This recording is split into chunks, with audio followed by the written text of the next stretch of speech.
Hey folks, welcome to the Bass Shed Podcast. My name is Ryan Roberts.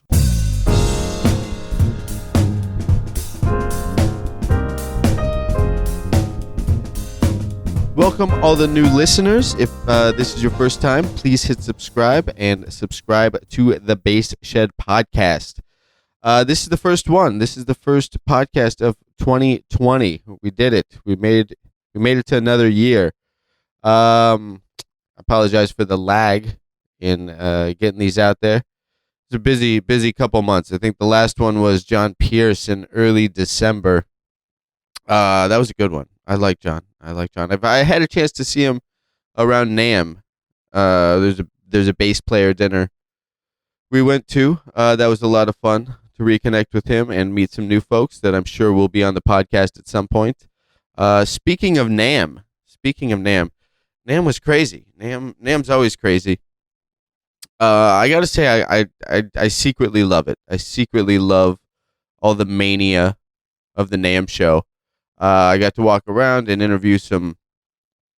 I don't know about interview. They weren't really interviews. Just talked with some bass makers and CEOs of different companies, and check in with them to see about what was going on with their company for NAMM. A lot of those videos are up at YouTube and also at thebassshed.com. Short little clips. There's some that I remember talking to. There's some people I remember talking to that I didn't receive the footage for, or I did, and I don't know, I didn't download it from the zip file or something. I don't know. I don't want to blame anybody for not having it. For me not having the footage right now. Maybe I do have it on a hard drive somewhere.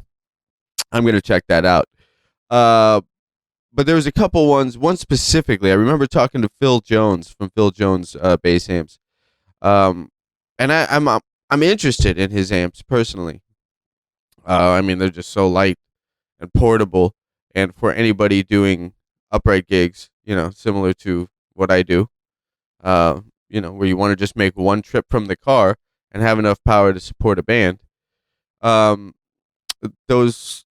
Those amps are really cool. I'm into them, and I got the chance to talk to Phil about them, and Phil definitely knows his stuff about bass amps and amplification and just overall kind of engineering. So I'm looking forward to having Phil on the podcast soon to talk about not only his amps. I'm not endorsed by the amps. There's no personal investment other than I'm just interested. That's it. I'm just interested. Yeah, but NAMM overall was a good time. It was a good time. It was it was kind of funny. I had gone there with Dan Lakin from D Lakin Basses, which I know if you're for listeners who've checked out the podcast before, I talk about his basses, D Lakin Basses. I personally play them. If contact Dan. I can't say enough great things about Dan and D Lakin Basses. Contact him. He will build you the bass of your dreams. They're full custom basses. There's a website link at thebassshed.com that'll take you right to the D Lakin website, and shoot him an email. Dan's very interested in engaging with people to figure out what their interests are with what they want out of a bass and being able to deliver that for them. So hit him up at D Lakin Basses. But Dan and I went to the NAMM show together. And kind of sounds like a date. It was not a date. Dan and I were not on a date at the NAMM show. Maybe we were on a date at the NAMM show. I don't know. We had a fun time walking around talking to a bunch of different folks. I remember, what was it? Thursday night at NAMM. I get back to the hotel room. The hotel room is locked. I ended up having to sleep in my car that night at the NAMM show. That's a NAMM show story. Then then I woke up Friday, go back to the show. Keep walking around, talking to people, manufacturers, whatever. I'm at a booth, and I'm checking out a bass at a booth, and I pull out my phone from my back pocket to check what time it is, because I had a gig that night, back up in LA. All of a sudden, the digitizer on my phone, for those of you that have an iPhone, It's the guts that responds to the touch screen broke. That broke. So like my phone was useless. It's completely useless. So I just had to do the Irish goodbye at NAMM and just like, well, phone's busted. I'm out. I drive back up to LA. I had to find a place to get my phone fixed before my gig. That was all pretty stressful. So like that little NAMM weekend dealt with me sleeping in my car and then having to rush back to LA to get my phone fixed to go play that gig. It was a fun gig though. There was a trumpet player out of New York named Chris Norton I've been playing with. He's got a really good band. And so that's a lot of fun. Chris is hilarious. He's it's basically like Louis Armstrong meets Mick Jagger. That's that's Chris Norton. So that was that. I'm trying to reflect on NAMM. What I saw that I really liked. There's some basses I played I really liked. There's a Sadowski single cutaway that I really, really liked playing. I got to speak with one of their bass builders over there. I spoke with Roger Sadowski. I spoke with one of the bass builders there.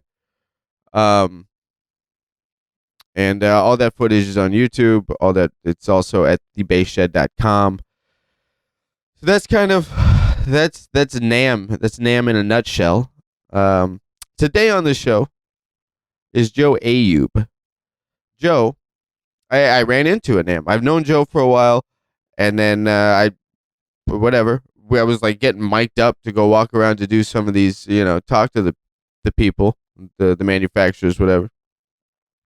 And as I'm like getting mic'd up to go do that, I see Joe, and just kind of walking around, and that's one of the beautiful parts of NAMM. Like that happened a bunch, like just running into folks. I think I was in the convention center like less than 15 minutes before I hear someone yell my name from an escalator, and that's when I knew, like, all right, well, yep, I'm definitely at NAMM.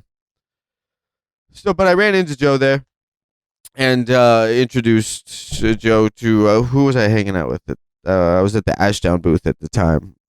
Introduced him to Mark over at Ashdown. And Joe agreed to do the podcast with me back then. That was a few weeks ago at NAMM. And so we finally did it. We did it earlier this week.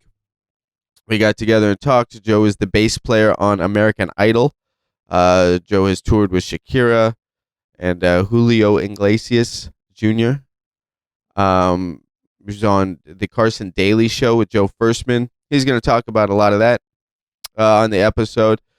And it was great to reconnect with him. Like, I don't know if Joe and I have actually had a proper hang ever. I just kind of see him around, which is, typically the case in LA.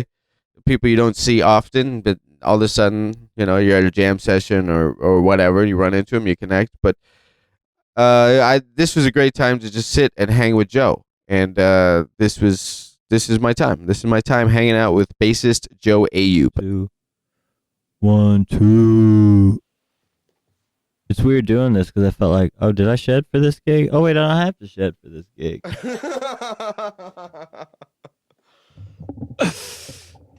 Right? You go to something like, okay, but like I'm a chart. Oh, there's no chart. Right. Sometimes I like that.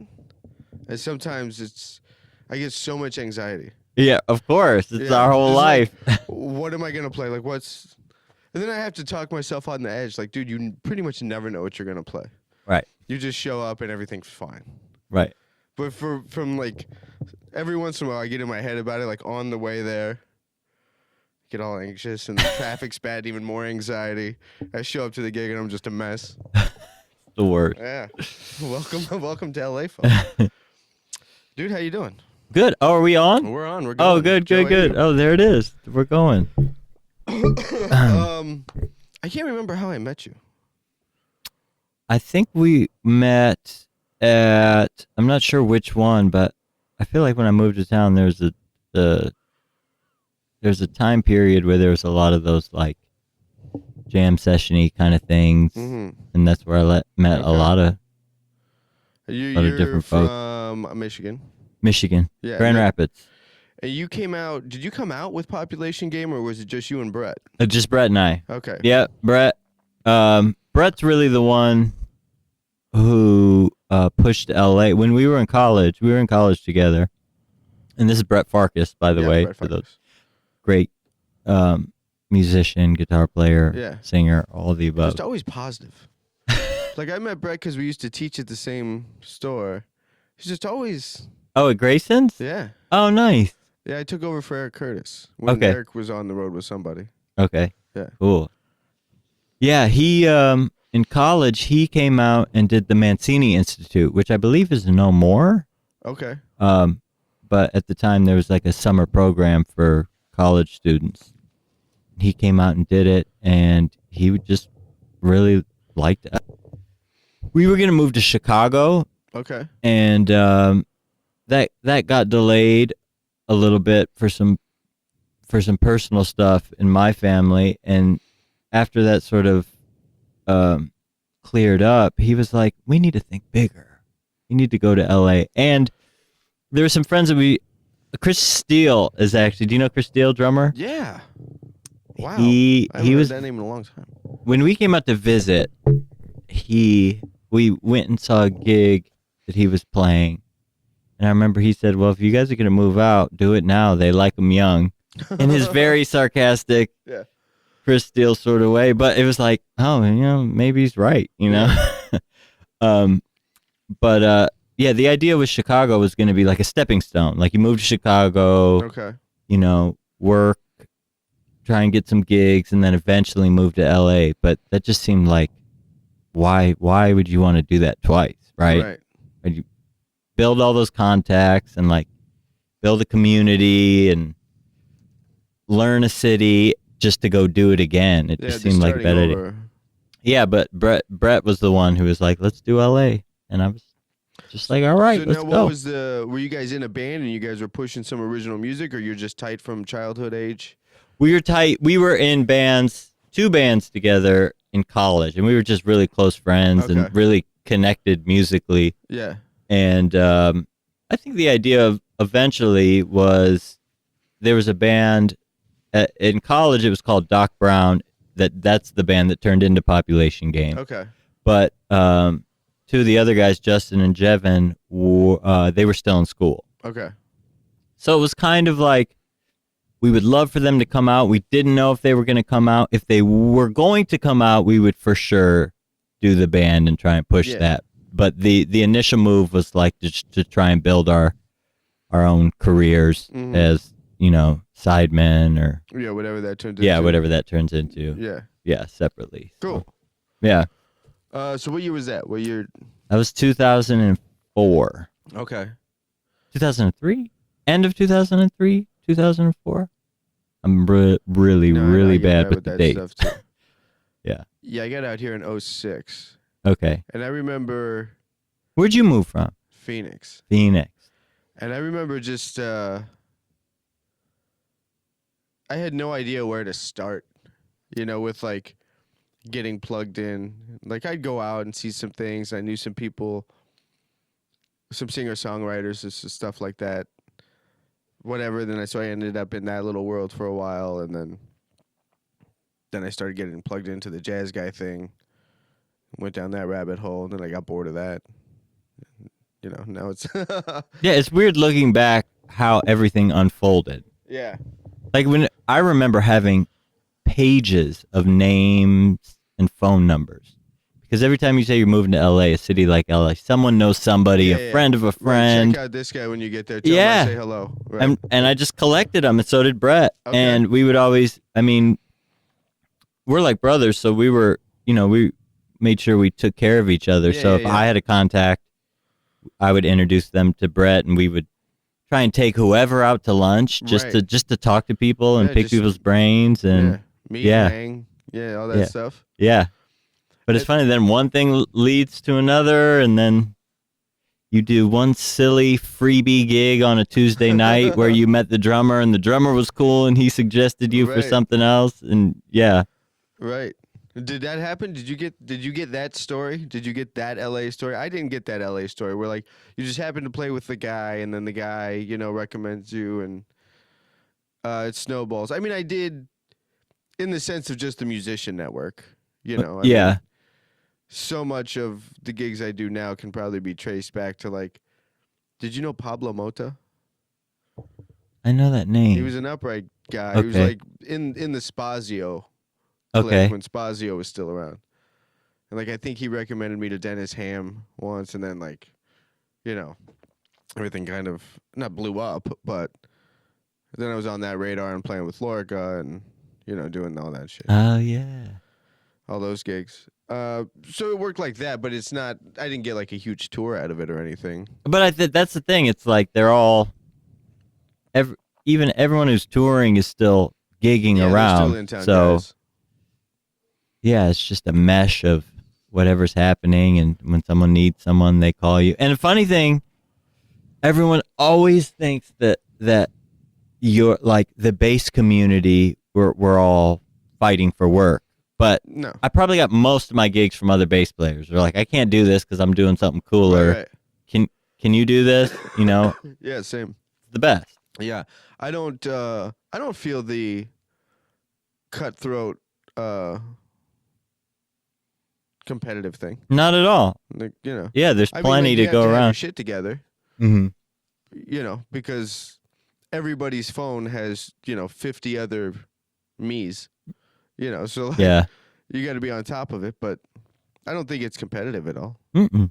Like I think I don't feel that edge. Very helpful. We're always helping people out, and if you get a gig that, that you need to get covered, and you call a friend, and they're gonna want to pay you back later when they get something. It's a great sort of I'm into it. Community.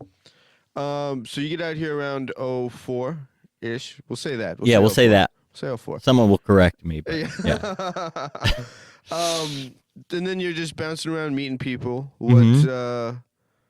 What were some of the first gigs where you got really kind of established in LA? The first gig, like gig, was with Liz Phair, which strangely, we were talking about Chris Pooley earlier. Yeah. So my first audition was for a band called The Calling. Remember The Calling? Oh my gosh. Yeah. Like I have no idea what their songs were, but I know the name of the band. Okay. If I could, then I would. Yeah. Okay. They had some hits.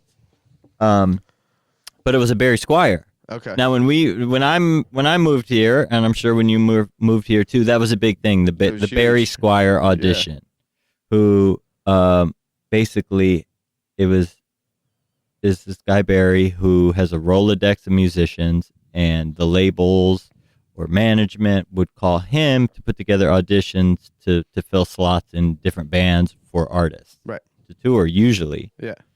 And they were happening all the time. Uh-huh. And I'm not sure how I even got on that list. I think it was just you call, and there was he never picked up the phone, ever. Right? Right. So you just left your information. I'm a bass player. And you just kind of threw it out into the ether. Yes. And then you might get a call about an audition. Yes. Yeah. And if I remember correctly, I could be making all this up because it's so long ago. It actually happened. But if I remember, and it was yeah. But if I remember correctly, I believe when I called, somebody picked up one time, and I was like, "What?" Yeah, they said this will never happen. And then I told them the whole story and my age, and they go, "You know what? We got an audition coming up. You want to do it?" And I was like, "Absolutely." Yeah. So I went to go do the audition, and man, I learned the songs, like the nuance of every bar, because I had no idea. I'm from the Midwest, right.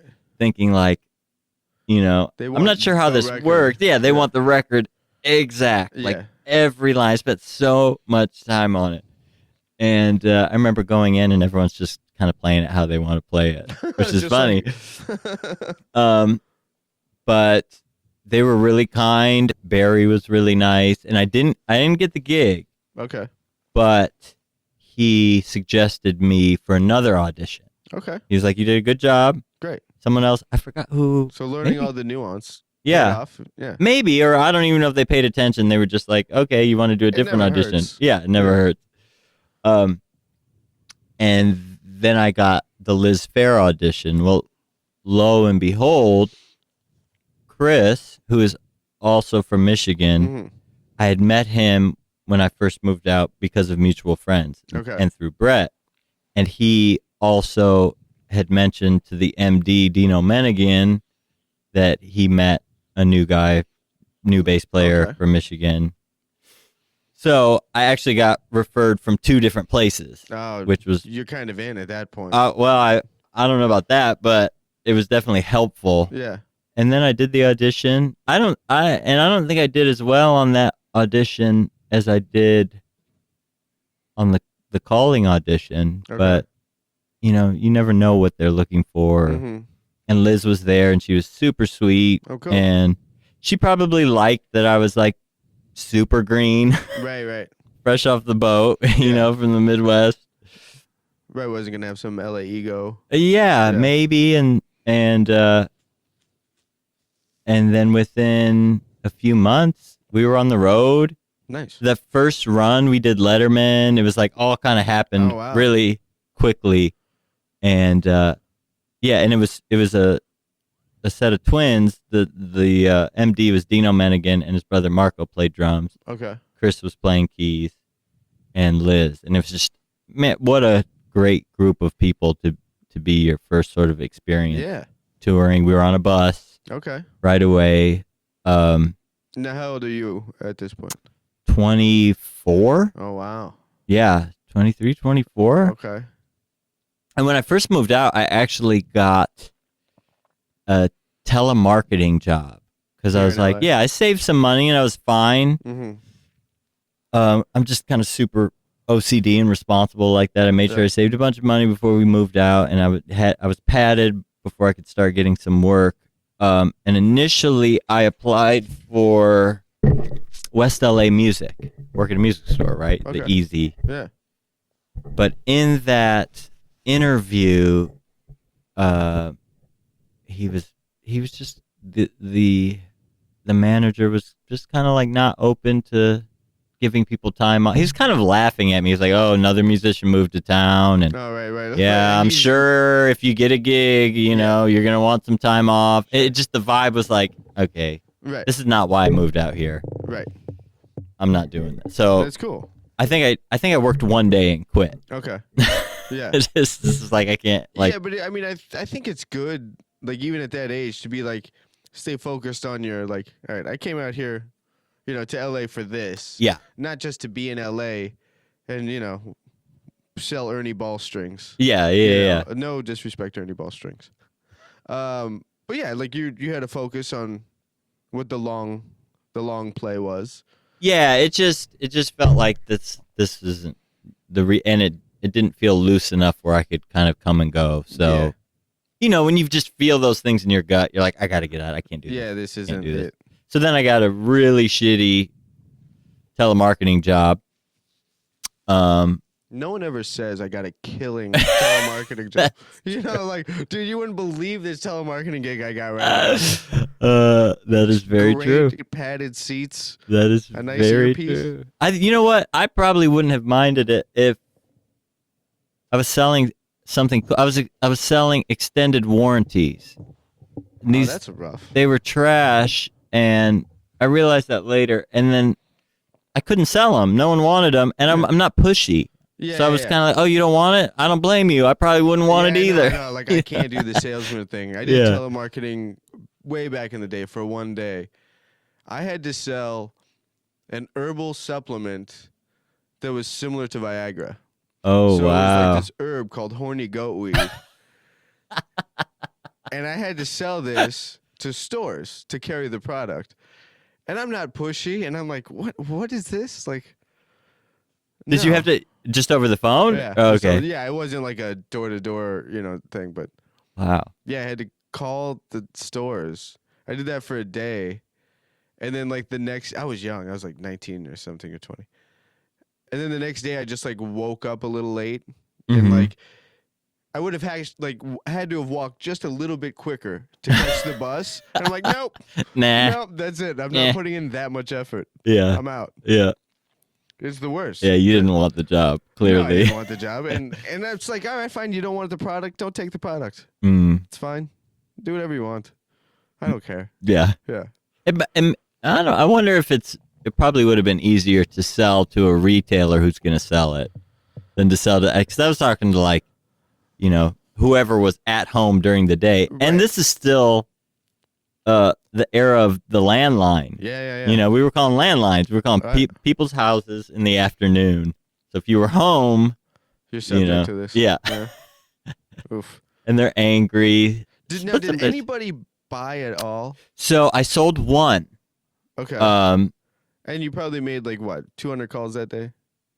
Yeah. I can't even imagine how many calls. I sold one, and this is, maybe I worked there a few weeks, but I finally sold one somewhere in the middle of that few weeks to a woman who was really excited about it. I was like, wow, she really needed extended warranty. But then on what? Later on your car. Oh, okay. Sorry. Yeah. Yep. I believe later that day, a few hours later, her husband called back and said, like, no way. Nope. My wife wasn't in the right state of mind. There's no way. The meds. So the one I sold got returned. Oh, burned. Right, yeah. Because I always wonder that about telemarketing. Like, this must work enough to keep doing it. Yeah. Right? Like, who are the people buying this stuff? Yeah, and I don't know. Yeah. Even now, I mean, now we're getting them on our cell phone. Yeah. Which is super weird. It's but creepy, yeah. Yeah, I don't know who. They were. It wasn't a scam. It was just a product they were trying to sell over the phone. Sure. I mean, but just what a shotgun effect. Man. It's crazy. Yeah. So I was there.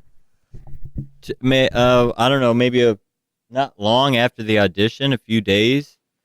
Then I got the call that, hey, do you want the gig? Mm-hmm. I was like, yes, I do. Yeah. And then we were rehearsing within maybe another week after that. For Liz. It was great. Yeah, for Liz. Yeah, such a blast. So much fun. How long were rehearsals? Like, how long did you rehearse? Not per day, but... I don't remember. Maybe a week or so, or a couple weeks. Okay. Yeah, I don't remember. I just remember getting the set list from Dino, and they gave me CDs. This is back when straight up CDs. And I just started shedding them, and yeah, it was great. I think I spent the last of my money on gear. Okay. Because I'd saved up before I came out, but then now I had to buy an SVT. Yeah. And then I had to buy road. This is back when I had to buy a bunch of road cases. Sure. And I never owned a P bass. Okay. And so what were you playing before this? I had a Sadowski. Okay. Which I auditioned with. Okay. You don't strike me as a Sadowski guy. I bought it from an old friend from college, and it was a cool bass. Yeah. I mean, it played great. Yeah. Yeah. Yeah. I went through a lot of basses throughout my life, and actually my first bass was a P bass copy. Okay. So it was very familiar to me, but it was a Hondo. Oh yeah. You know, $100 jobby that I played most of my, through high school and all that. But it was the lowest tier PV. PV Fury. Just the Squire of PV. Like it's just catfish, bottom feeder, pawn shop, $125. Yeah. But man, got you through, right? Yeah. It's bass, I don't know any different. Yeah. So cool. Yeah. Like this is a bass. Yeah. So did you buy a P then for the tour? I bought a P from Guitar Center in Sherman Oaks. Okay. I was just saying. I didn't love it, right? The whole time I was like, I don't love it. And What tier of P bass did you get? It was just like an American standard. Okay. And it was okay. Yeah. It was fine, but there just wasn't anything. And Early then 2000s was a weird time for Fender. Yeah, it wasn't great, but I was talking to my friend, great bass player in Nashville, Tim Marks, who was like, "You need to get. There's a great 62 reissue that they have out now." So while we were on the road, I kept sort of keeping my eye out, and I went to this Guitar Center.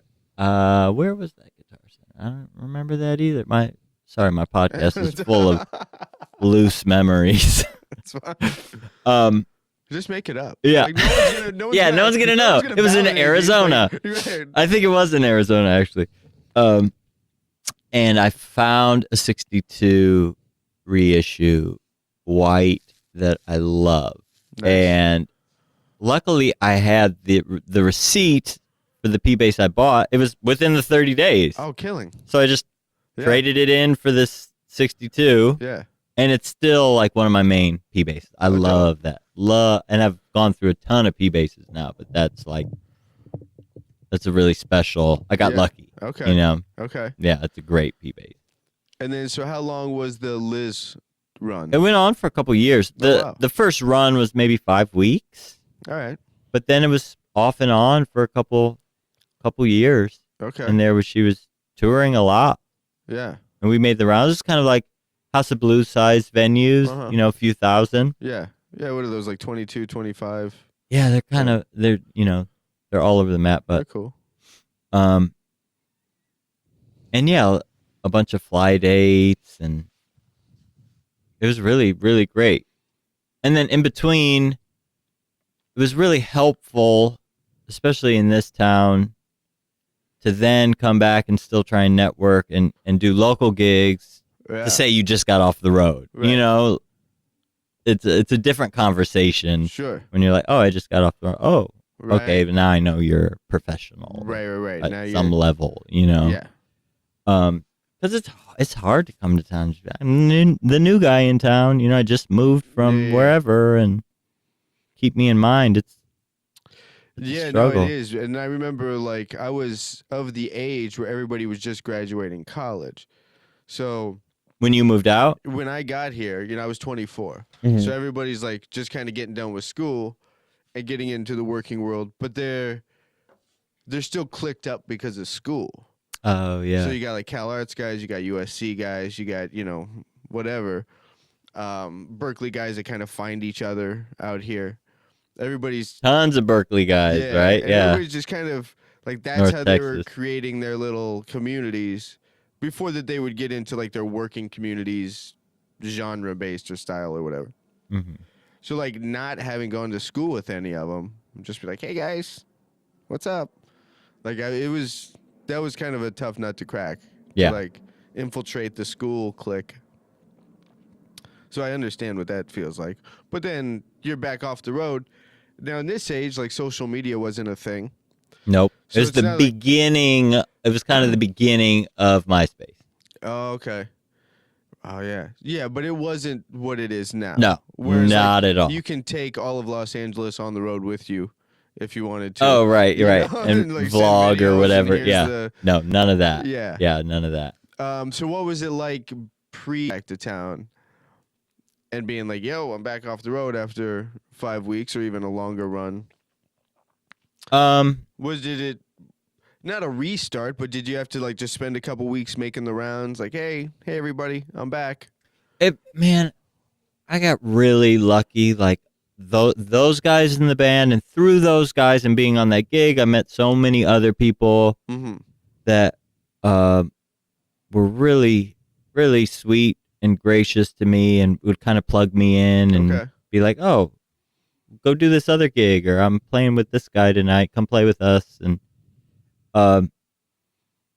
it happened really organically, and after you make some friends, and you just want your friends on the gig. Yeah, that's really what it is. Really what it is, yeah. Your friends who are good, you're like, I know he's good, and we're going to have fun. Right. Like, yeah, get him. Yeah. And there was just a lot of that, and I had we were talking about school, so being from Michigan, there's a lot of Michigan folks out here. There are. And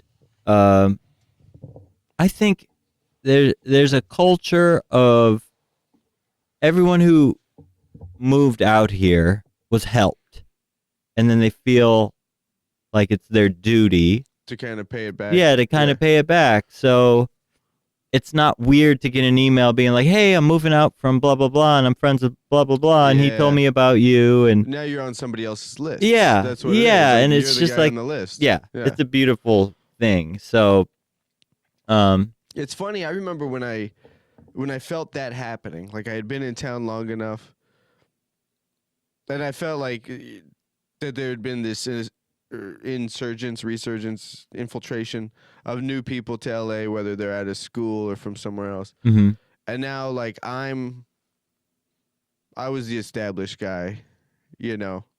And I remember that was a weird feeling.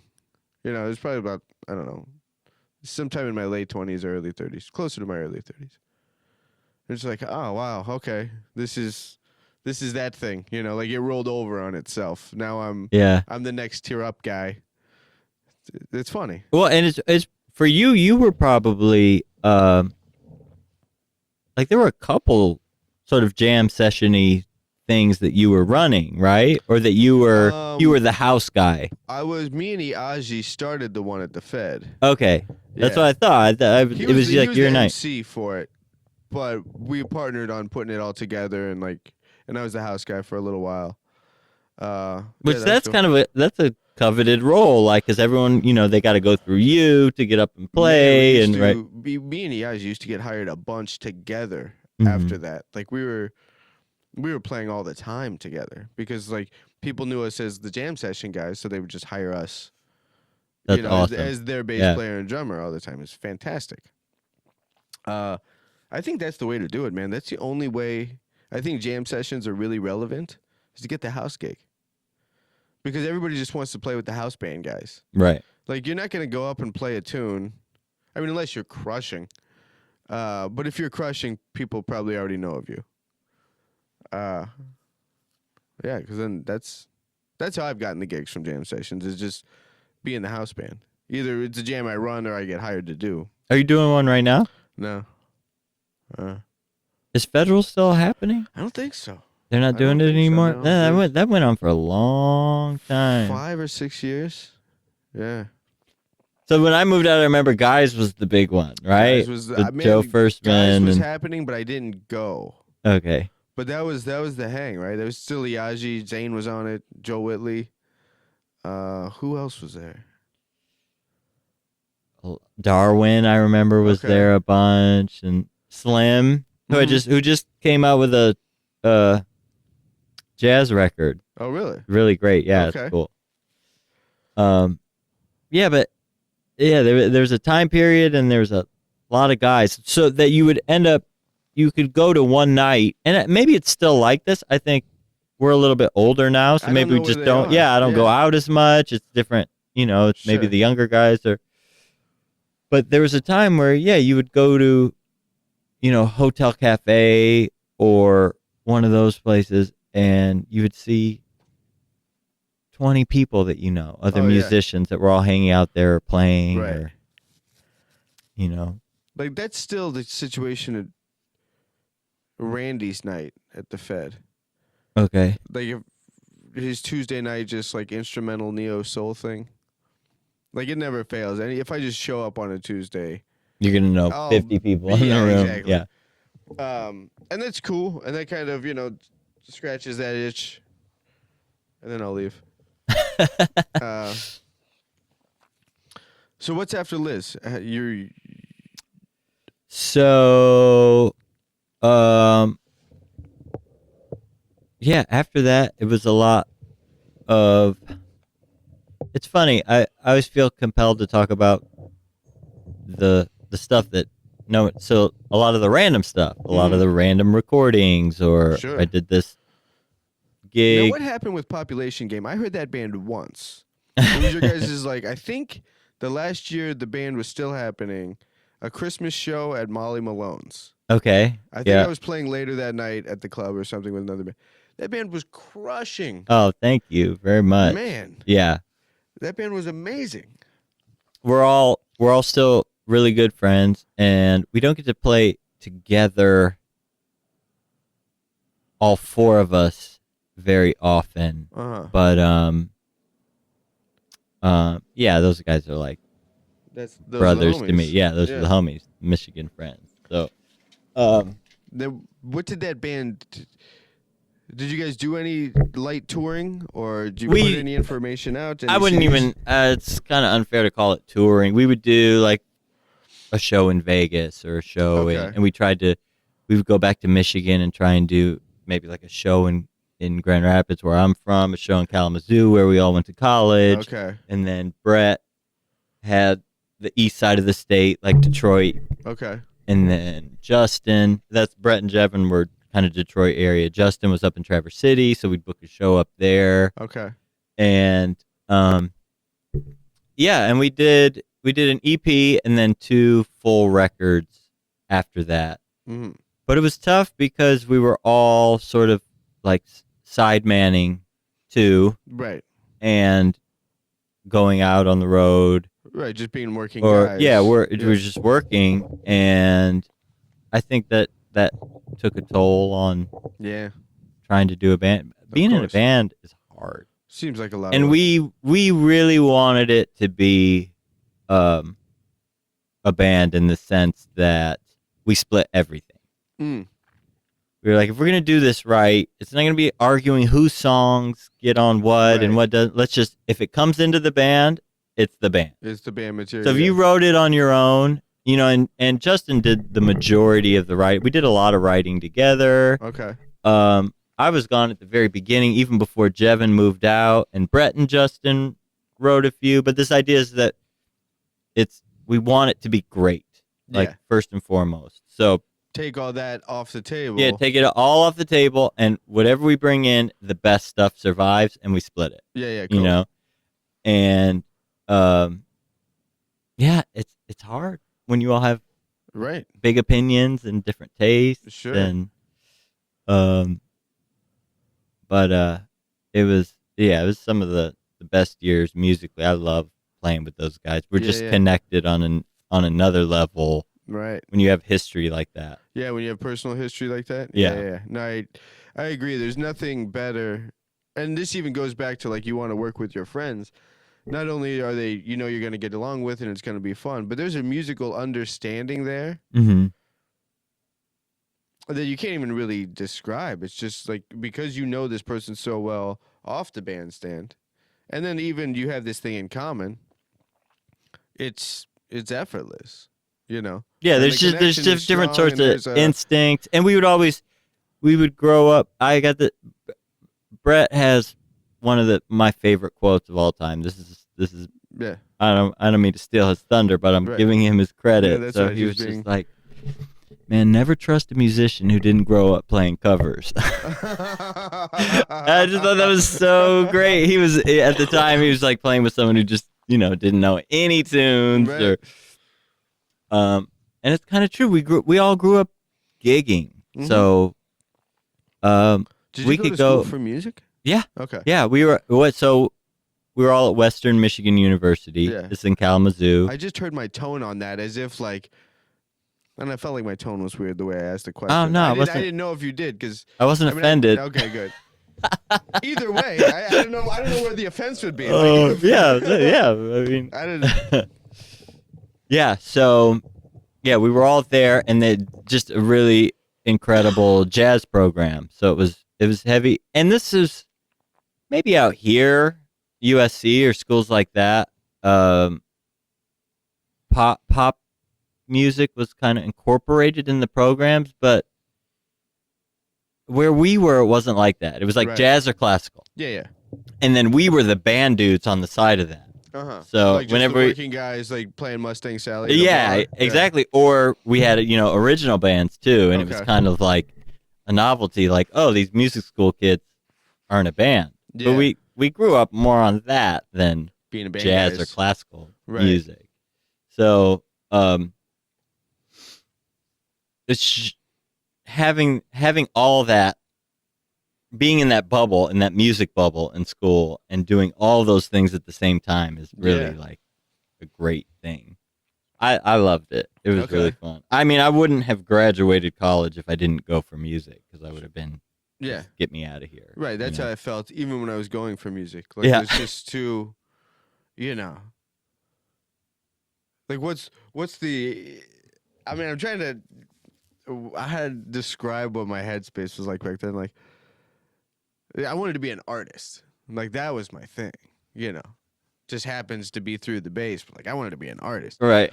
Like, what does any of this have to do with that? Yeah. Like, they're not teaching the creative process at all. And it's just that, again, that bubble of feeling like, oh, this isn't real life yet. This is preparing me for real life, that once I get out of school, then I go see what real life is like. Mm-hmm. So there's this anxiety of, like, just get me to real life. Yeah. But you were gigging through college? Yeah. Yeah. Yep. Yeah. So my brother, who is now a judge, he was a lawyer, but he's the musician in the family. And that's my, What? Yeah, I know, it doesn't make any sense, but he's the one who took to the piano really young and has an amazing voice. So we grew up gigging together. Okay.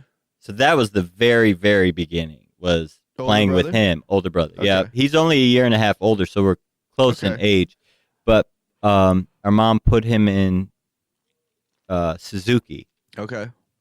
And Suzuki is all about the ear training. Yeah. And he just, like, he got it together. Yeah, he was a little kid learning songs off the record. Oh, man. And then taught me how to do it. Yeah, okay. So he was like, just listen to it. You hear that? Find it. That's all Suzuki. Suzuki's great. Yeah. I never did it, but I got it from him. Okay. So we grew up, that's really the start of, like, playing covers and being in bands with. Yeah, just the street education, so to speak. Like, learn it from the record. Yeah. That's my whole thing. Yeah. Like, that's my whole thing. Like, it's all out there. You know what I mean? Like, everything you need is on a record there. somewhere. Yeah. Just find the right record. Yeah. Like, that's listen what you to gotta it. do. Is Listen find to the right it record. and learn it. Yeah. So. So what are some of those things? What are some of the? Before I brought up Population Game. Yeah. I think I brought it up. You're talking about some of the random facts and random recordings you've done. What are some of those things? Oh, man, a lot of them,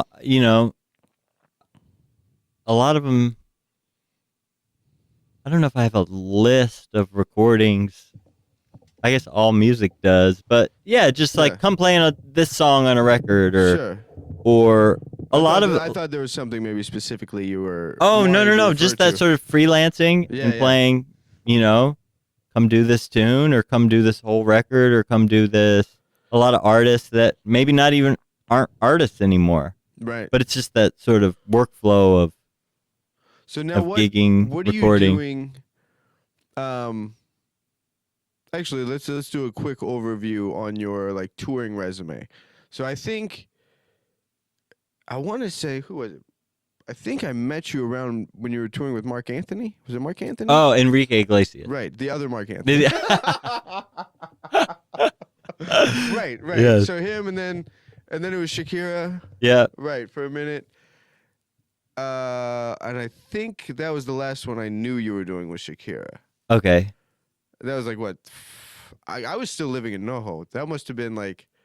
When I started doing Shakira, it was like 2010, 11. Yeah, that sounds somewhere about in right. there. Yeah. Yeah. And then I recently did last year with her to the El Dorado. Oh. World Tour. I didn't even know she was doing a thing. I thought she came out of nowhere for the Super Bowl. Oh, no. What was it? I say last year. It's 2 years ago now. It's 2018. Okay. We did a pretty long run, which is awesome. Nice. Really great. Yeah. Cool. Really fun.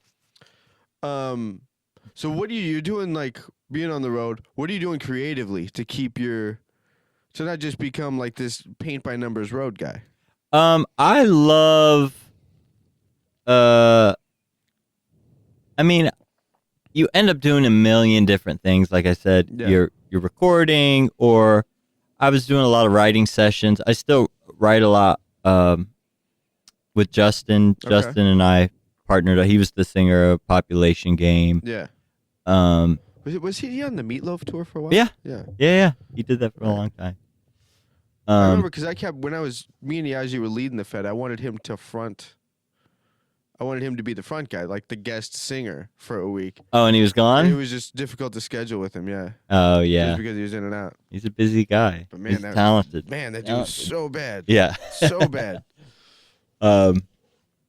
Yeah, so, yeah, I do write my own stuff for fun. I don't really have any aspiration to put it out or do anything like that. It's almost like just to stay creative. I really love collaboration. Like that's the bug of the whole thing that you get when you're young was being in a room with other people and working things out. Yeah. That's what I love. That's why I loved being in a band so much. It's a total band guy thing. Yeah. And I'm just like kind of built like that. I'm like love being a piece of the puzzle, you know? It's fascinating because I'm sure you had that experience with your brother, right? Your brother only being a year and a half older than you. You just came up in this really peer-based environment. Yes. Right. Okay. It's like everyone brings something to the table and you make something great. That is what does it for me. Sure. So now when you don't have that, when you're doing industry gigs, tours, you know, you're doing Idol now. Is there a part of you that's just like you got the itch inside where like, man, I got to get in a room. I got to, you know, it's been too long since, you know, me and Justin have written together. Do you get that? Is it really a really strong pull that you need to scratch that itch and kind of get that? I don't know. I don't know if I have a because you get it in different ways. So like doing American Idol, with the band there, it's like we're always like working things out and trying to make the arrangement better. It's still that sort of like communal process. They don't come to you with just the chart. No, they do. It is, but you're always trying to like, how do we elevate this? Yeah, you're always trying to make it better. Yeah. It's like never, and it's not sort of like you're unsatisfied or it's not good enough. It's just you're always trying to make it that much more special. Sure. And I do that while crafting parts. Yeah. And it's actually interesting to do on a tour because especially now the tours are generally like the set list is worked out. It's going to be the same every night a lot of times for it's a show for pop artists, but you have to sort of keep this element of excitement and freshness to it. Sure. And it's a different sort of challenge to kind of to keep that. Right. But I love that too. First time, you know, Boise, Idaho has seen the show. Right. You know, even though you're like... So it has to feel like the first time you played it, too. Even though you're so many dates in.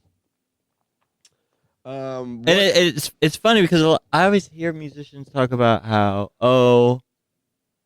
you know, I don't want to play on that or I don't want to be a part of that because it's not that great or it's not what I'm into. A lot of times, if I get asked to record, like I record a bunch from home, too. Okay. It's so easy now where, you know, people want to just send you a track and then you give them some takes and send it back. And I love doing that. And even if the music, maybe it needs some doctoring or I don't know. I feel in some cases I feel almost more useful because I feel like, okay, this is maybe a little bit of a mess. How do we make this better? Yeah.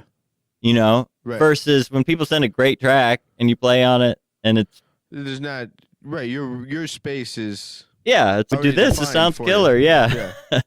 But when you have to do a little more doctoring or really try and craft something that is making something flat, that something that is already flat, you want to make it pop a little more. I love that. Yeah. You know? Yeah. I live for that. And I feel useful. I feel like, sure, I can really do something here and make it. How many seasons have you been doing Idol? We're in the middle of our third season. So it went off the air. Right. It was on ABC. It went off the air. Yeah. Oh, sorry. It was on Fox. Okay. And then they retired it. Yeah. And then when they brought it back, that's this new band. And now, so the overall seasons, I'm not sure, a lot. from the beginning, but this is third season from when it switched Netflix. Okay. And you've been on it for 3? Yeah. Okay. Yeah. From the beginning of when it switched season. Okay. That's cool. Yeah. I love it. What does it feel like? Does it feel like being on a TV gig like that? Because it's likened to like a late show TV band. Mm-hmm. Is it what you thought it would be when you were growing up watching late night television and you would see musicians on there? Oh, interesting question. I don't know. Like, is there? Yeah, there's another friend of mine who's a classical guy up in Colorado. Put it the best. He's like, man, every time that there's an exchange of money for playing, it's a job. And so, like, with a job comes, it's a job. You know, it's not the same excitement as you think it would be when you didn't know it as a job. Oh. So the fact that it's a job, but it's still an amazing job. Yeah. You know, like Hagar jokes about it when she's got to go play on, what's the name of her show? James. Yeah. Not Colbert. James. Corbin. Corbin. I always get it mixed up as Corbin or Corden. Corbin. Gordon with an N. One or the other. Yeah, like, I'll be over there. She's like, I got to go to work, you know, and then make a face like, I can't believe I'm calling this work. Yeah. You know, it's still pretty killing. Uh-huh. And to work with Reggie Watts would be the best. The absolute best. Yeah, and Tim Young is so great too. I love it. Well, man, now at this point, I've been doing it so long where I'm generally hired for a purpose, and I need to bring that in. Okay. Where sometimes my role is more defined. Yeah. And in this case, it's definitely very defined. Okay. Like we got all these arrangements, and you have to have them. You have to have them nailed. You have to,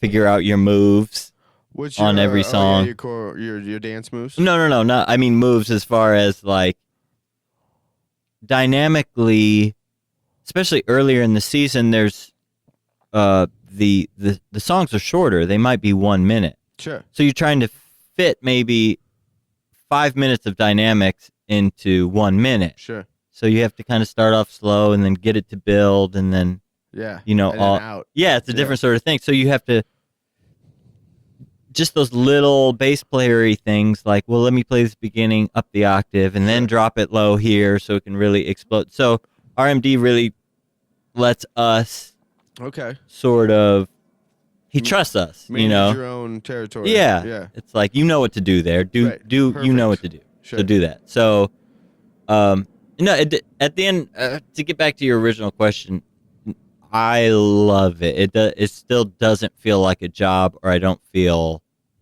Yeah, I know some people in musical situations can feel shackled, or they're not allowed to express themselves a certain way. But I've always, like I said, this is kind of what I've always done, is to be in that supportive role. Yeah. You know, there's not something inside of me that like wants to, Jocko out on everything or be in the center and get I've loved and have always loved being that piece of the puzzle that just completes things and really lifts everything up subliminally. A lot of times you won't hear it. You won't hear, the bass moved that to the next level. Right. But maybe the other musicians feel that's it. enough, yeah. And that's what I love. Yeah. Sure. Kind of what I live for and love doing. Right. I mean that's the heart and soul of a bass player right there. I mean, all the Jocko stuff is cool. Yeah, and now especially like you said, we didn't really grow up in Instagram culture, but now man, some of these I love watching all these players like it's crazy. Shred. It's crazy what so they crazy. can do. Yeah. I immediately get defensive. Like, oh, that's Nick. No one's going to hire you for that. Yeah. You know what I mean? Like, because I can't do it. Like some beautiful chord melody thing, or like, it sounds great. I love all the aspects that the bass is taking on. Yeah. I think that's fantastic for the instrument. But my knee-jerk reaction is to always be defensive because I can't do it. Right. It's just innate insecurity that gets triggered. It's a whole thing. But it's funny, what people really appreciate is, playing their song and moving it from.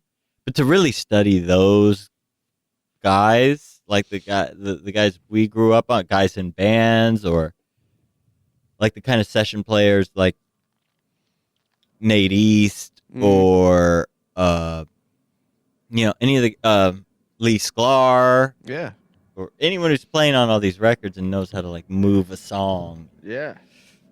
Those were it's funny because you look at so many of those session players, Joe Osborne, Lee Sklar, Jamerson, Carol Kay. They would still all kind of do it their way. Like, they found their voice within that. Their voice wasn't the Donna Lee, with just like the Jocko thing was. It was very cool. It's very cool, and I have a blast. Like, what gets me excited about music is going back and like literally studying that shit. Like, sitting down, I did it. When I ran into you at NAMM, Dan Lakin, like, he sent me the Spotify playlist he put together on Joe Osborne, and I was just listening to Joe Osborne like all day. Like, man, like, it's so killing. It's so killing because it's so out of the way, but it's so everything it needs to be all at the same time. And like every once in a while, he'll throw in a little thing like, "Oh, okay, Joe, I got you." I didn't know it was him. Probably if you could pinpoint a song that was the beginning of me hearing the bass and knowing. Oh man, I wish I would have asked that question. No, it is Joe Osborne. Really? Yes. Aquarius, Let the Sunshine In. Yeah. The Fifth Dimension version, and it was mind blowing for me. Yeah. And it was the beginning of like picking out what the bass is doing. Okay. And he was all over the place on that thing. It's so funky. If you had to say what was the most influential song, it would be that. Wow. From the beginning. Okay, because my mom had the record. She had it on record. Okay. And it was so good. She had that, and she had a Jackson 5 Diana Ross record that also was really influential for me. What was the kind of the total music being played at the house growing up? It really more than my parents playing music is really what my brother was into. Okay. Because he was always just ahead of the curve. He was older than me, and he was way into music. So. Yeah. And what's your brother's name? Nick. So what's up with Nick? Does Nick just like pick stuff up super fast? Fast, and was just could like crush being a musician, but now is a lawyer or a judge? Yeah, Which that's one? exactly is right. He like a surgeon on the side? He should be. Man, yeah, he's just brilliant.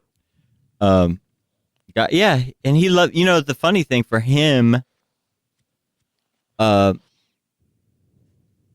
he could have easily made a music career for himself. Sure. Like, brilliant musician, but I think there's a point to keep that sacred and special and not make it a career. Sure.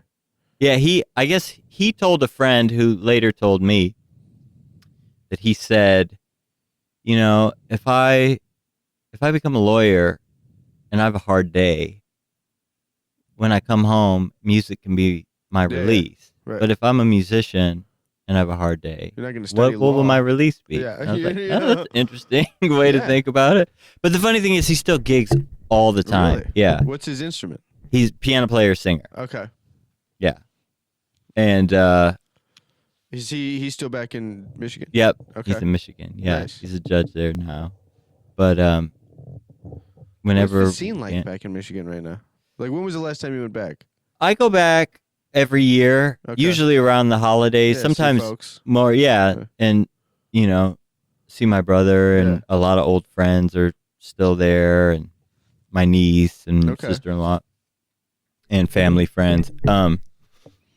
But yeah, I have friends that work there a lot. I have one drummer friend, a good friend of mine, Fred Knapp, plays like 5 nights a week. Yeah. And so it seems as though like the city really blew up in the past 5-10 years. Grand Rapids? Yeah, Grand Rapids. And beer really helped out the city. Like there's all these huge breweries, so people come to town. And I think it really helped the arts community. There's Art Prize there. Oh, wow. Where people were coming all over and putting art all around the city. And they would, kind of little Renaissance maybe? Yeah. It's a great city. So I didn't necessarily... I loved it there, and it wasn't like get me out of this small town. It was just more like I knew that this isn't the place to be for what I wanted to do. Like there was no tours going out of you weren't playing on big records in Grand Rapids, Michigan. It wasn't happening. So we knew we needed to maybe get out. But it's a special city. It's a great city. Now, you being on Idol, you have most people's dream gig. What's your dream gig? Not to say that you don't like Idol and aren't appreciative and all that, but if you could be like this tour or this situation, more of a session guy thing, just cutting sessions from the house and like, you got a P bass and boxers and just work all day and then be done. Man, this would have been Idol would have been a dream gig for me. Because I love how fast it moves. I love how you can't really look away the whole time, and you have to shoot dates when you do like a pre-tape. It's usually a bunch of rehearsals. Do you guys go live? No, then we go live. Yeah, we go live like second half of the season. Okay, pretty much. And those are you got to narrow it down to like exactly. Yeah, and those are live. They're live to the East Coast and the West Coast. Okay, so it's literally live. As it's happening. Yeah, it's being aired as it's happening. How do you feel? Like, do you get in your head about that? Sometimes, the more you, like anything else, the more you do it, the less, early on, you go down the rabbit hole of like, man, I wish I would have played that differently. Man. Oh, that one bar, I should have played that note down the octave, but I didn't. Right. All the little teeny stuff we all trip about. But, it's really about just capturing the moment, and you can't really trip on any of that stuff. Right. You got to just roll through and because you really have a duty to the kids, right? The contestants. So you have to play it well for them. It's their moment. Sure. So again, it goes back to that being sort of in that supportive role. You love it, right? Right. And you have to treat everyone the same. Everyone gets 100% of you in that moment. How much interaction do you have with the contestants throughout the week? Like, not much. They actually, I think, purposely try and limit it. Work tapes of what the arrangement is so that they can... Like, do you guys track the arrangement real quick and then give it to the contestants so they can shed? So there's vocal coaches and... accompanists who also make the charts. Is Nayana doing that? Nayana does the voice. The voice, right? Yep. She's bad. Yeah. Nayana's awesome. Nayana, we went to school together. I knew she was Michigan. Yeah. Right. She's from here, but yeah, we were at Western at the same time. Yeah, no, there's a whole squad of you guys. Jesse Palter, Michigan. Oh, she is Michigan too, right? Like Lansing or something? I don't know what part. I don't even know really how far any of those cities are. Like my Michigan geography isn't strong. I'll teach you. Don't even worry about it. I got down. you. Like right after we're done here, let's pull out the glove. yeah. Just my hand. I'll just go through all the areas. So usually they come up with an arrangement and then write a chart. Okay. So then the band will rehearse it a bunch, and then we'll rehearse with the contestant, and then tweak some things. Yeah. And then at that point, it's just like getting a couple rehearsals in and then doing it. Yeah. It moves really quickly. Cool. That's fun. Yeah. Right. Like anytime I've been on set for anything, like the downtime is just it's a drag. I like it when it's moving. It's great. Keep it up. Keep the bass in your hands. You get to play more.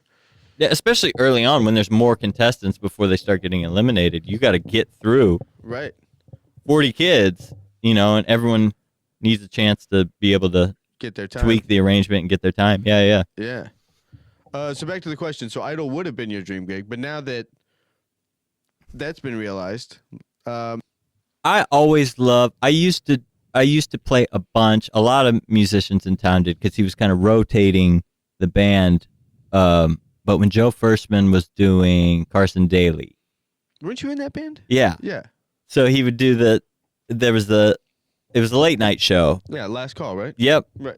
And I did that a bunch with him towards the end. Everybody, he would pretty rotating, right? Yeah. I remember Joe kept it a sort of way. It was Whitley like do it one time. Yeah. I think Zane Musa was playing sax for a little bit. Yeah. Yeah. Everyone went through there and did that. But I would love like a late night show kind of gig or a daytime TV show gig. Those are so great because you kind of have normal hours. Mm-hmm. You get to be creative every day, and you could still. What are the hours on an Idol taping? Like, are those? They're kind of all over the map, so they come in chunks. Okay. Like it might be a week here, and then we won't do anything for a month, and then we have to tape the next couple episodes here. Once it gets going, then it's weekly. Okay. Once the live shows start, then it's weekly. But you're putting together a bunch of segments. Or you just okay?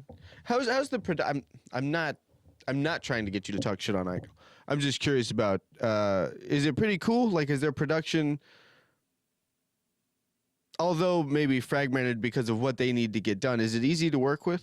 Like, oh yeah, is it? Yeah, because some of them are just like you get an email and then there's like 30 emails last second with all these last minute changes and.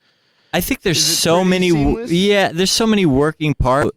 It's a very big machine. Yeah, they can't. No, I mean we got our calendar now for the rest of the season, and it's pretty clear. Okay. And Chris is just great about keeping us in the loop with everything. Cool. So, yeah, that as you know, the hardest thing about being a musician is scheduling. I was gonna say working with musicians. No. The second hardest thing, scheduling is always because we always want to be busy. Sure. But sometimes things overlap, and that one day could kill 2 weeks worth of work. Right. Because they just don't line up. Right. But yeah, it's relatively it's workable, and you kind of know your windows to take other things. Now, so for the first 2 years, the first year since I started, I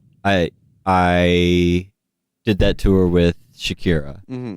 Last year, I went back and did more dates. Finished out the year with Enrique. Okay. Iglesias. He's still out there doing dates, huh? Yeah. Oh yeah. He's nonstop. He's always working. But he got new material out? He's always putting out songs. Really? Yeah. Yeah. It's so different now where it's not like necessarily a push around a whole record. Yeah. It might be just like I dropped a single. Yeah, okay. And that, And that's just enough to keep a tour happening. Yeah.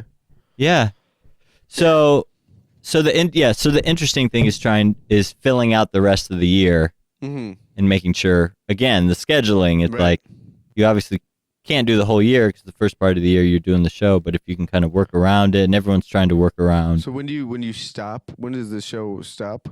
May 17th. Okay. We're done.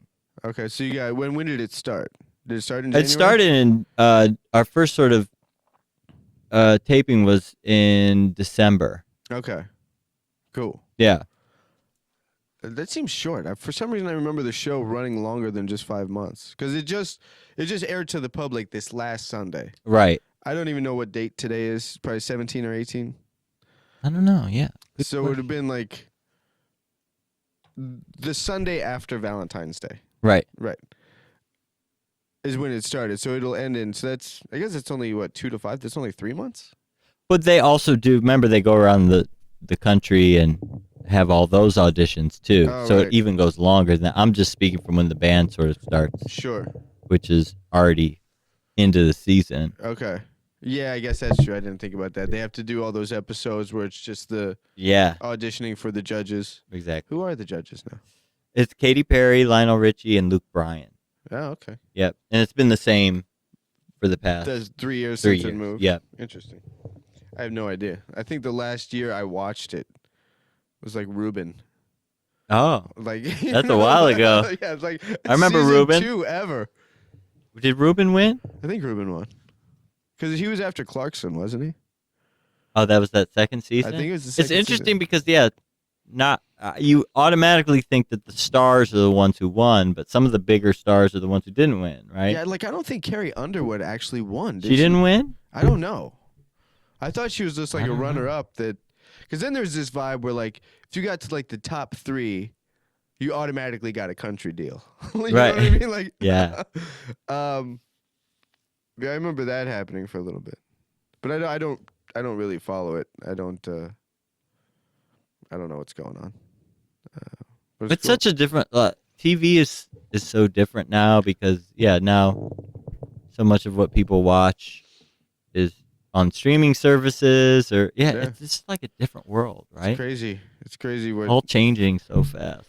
Right, how it all changed. Like I hear, have you seen these it's a Netflix documentary and they're all done by the decade, like the 70s, the 80s, the 90s, the 2000s. They're brilliant. They're like each decade is 10 episodes long. Is it the one on CNN? Yeah, it's CNN, okay, on Netflix. Tom Hanks produced. Yeah, it's great. Amazing. So you watched the one, I think it's the 80s, obviously, about MTV changing the culture of television. And now it's weird. It's like TV has become even more the new radio, and like just how things kind of cycle and replace each other is fascinating. And I think culture's still trying to figure it out. Like like what actually is, where do we find things anymore, and what is, so many commercials have great music in it, or Grand Theft Auto will be like places to hear music. Yeah, it's crazy. Like video games, it's nuts. Dude, thanks for doing this. Awesome. Thanks for having me. Yeah. Super fun. Parting words? I have no parting words. No parting words? Except for thank you. Oh, well, thank you. I'm glad I ran good into man. your man. Yeah, like right after I saw you, I ran into Brett. Oh, nice. Yeah. Yeah, I saw him there that day, too. That was a good, did you have fun with him? You know what? I know there's a lot of NAMM haters. Yeah. And it can get very intense at times. It's a it's like at the convention center. It's a big expo. It's intense, but I like walking around and looking at some gear and seeing my heroes noodle at a booth somewhere. Like I'm into it. I always have fun. It gets overwhelming after a little bit. It's very overwhelming. But I'm not a hater. Yeah, it is fun. I think going into it with like, all right, there's just a whole level of this that is absolutely a shit show. Cool. But it's cool. And like, I got sucked in. I was down there Thursday and a little bit Friday. Dude, the digitizer on my phone, like I was sitting down at a booth playing the bass, and I had my phone in my back pocket. I pulled my phone out to check the time, and the digitizer busted. So like, the phone doesn't work, Oh, no. And I had a gig that night. So I'm like, oh, man. This is a lot. I'm down in Anaheim. It's like 3 p.m. I have to be at my gig at like 9. So race all the way back up to LA, like go home, look up a place that'll fix my phone, get that taken care of. Wait, what's the digitizer? So the digitizer is the thing that you actually, it's like that you touch.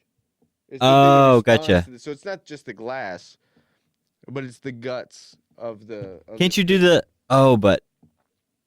I know like when the button breaks. Oh, but see, look how outdated I am. No, none of them have a button anymore. I got a button. You got a button. Dude, I don't like the new stuff. I don't like the new stuff. But I think when the button breaks, you could do like there's like another way to navigate the phone. Oh no, it's like if you pressed it. No. It was like cracked inside, so it was getting all these sensor points. Like all these apps were just blowing up all the time, and because everything's linked, like I don't know what's happening. All of a sudden, like I'm sending an email to, you know what I mean? Yeah. Like, I don't know what's gonna happen. So I just turned the phone off and I just Irish goodbye Nam. Out. Well, you have to do that anyway. Just like I gotta go. Left. Yeah. But I had a great experience. See anything you liked? At the big nothing. Short scale basses are blowing up. Yeah. Oh yeah, they had the they had them all the over Stingray the place. short scales. Yes, love that short one. scales are super popular right now. Nothing that really stood out, but I just like kind of. I don't really have an agenda. I just kind of walk around and see what I see. What's going on. Yeah. That's fun. It was fun. Blast. Cool, man. Well, good man. Thanks for doing it. Thank you. All right.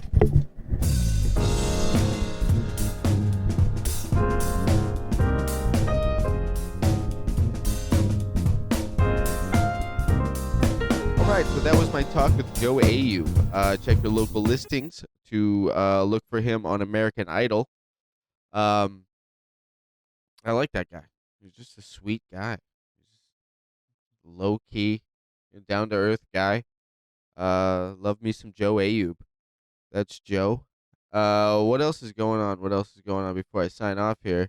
The bass, I did it, folks. I did it. There's finally, right? The whole point. I've gotten emails about this, like from people kind of all over the world that have, somehow come across me on social media or something. Which, by the way, I still apologize for sucking at. People that just really kind of want to know what the deal with the bass shed is. They're up. I've finally started releasing some courses. The deal with the bass shed is, I transcribe this is it. This is the deal with the bass shed. It's learning from the legends. You want to be a great bass player? Learn from the greats, right? So all the greats have recorded a lot of material that we can learn from. I think every bass lesson anybody needs is can be found on a record somewhere. That's my thing. Every bass lesson you need can be found on a lesson. Now, that being said, there are technical issues with the instrument that kind of need to be sorted out before you can play some of these, and to varying degrees. Some have more technical challenges than others, but there needs to be a foundational layer element. There needs to be a foundation of technical ability on the instrument, electric and upright. Being able to generate a good sound, time feel, things like that. Having some knowledge of the instrument and where all the notes are, things like that. Having some knowledge on harmonic theory and what your notes within a chord are and how the notes relate to a chord and things like that. There's all that information. So I don't know if you're going to find those lessons on a record, but the art of playing the bass you will find only on records. So that's the deal with the bass shed, is the art of playing the bass in a group setting with people, making decisions, learning vocabulary, stylistic vocabulary, solo vocabulary. I guess that's still kind of stylistic vocabulary. That's the deal. That's what I'm doing with the bass shed. And so the courses are up. I got Jamerson up there, Bob Babbitt, another Motown bass player. Yeah. So the course on him is up. Paul McCartney's up. I'm releasing Charlie Hayden later today. Charlie Hayden's one of my all-time favorite bass players. I love Charlie Hayden. So they're up there. Finally, it's happening. It's happening, and I'm excited about it. I'm excited I love doing these really, kind of deep, really diving in deep on specific transcriptions and on different bass players to really get into their style of playing, or what they did specifically on a tune or bass line, and really getting in there and really kind of getting inside of what was going on to construct the line. And really with Paul McCartney, what I love, and I'll keep adding to McCartney's because the Beatles, created a bunch of tunes. But what I liked about McCartney is you could kind of see his playing shift over time. shift, meaning you can see new elements become a part of his playing that weren't there in like the earlier years. You can see like some just instrumentalist growth in him, um, which I think is cool to. I think it's cool to kind of track, through records. Is It's a cool thing I like about records, right? Records and recorded music, they're all just Polaroid pictures to me.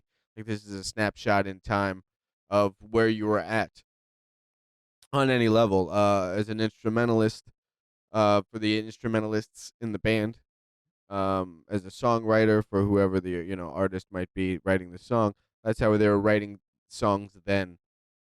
And that may or may not, change as their career progresses and things like that. So I love that about recorded music, and they're up there. So you can go to thebassshed.com.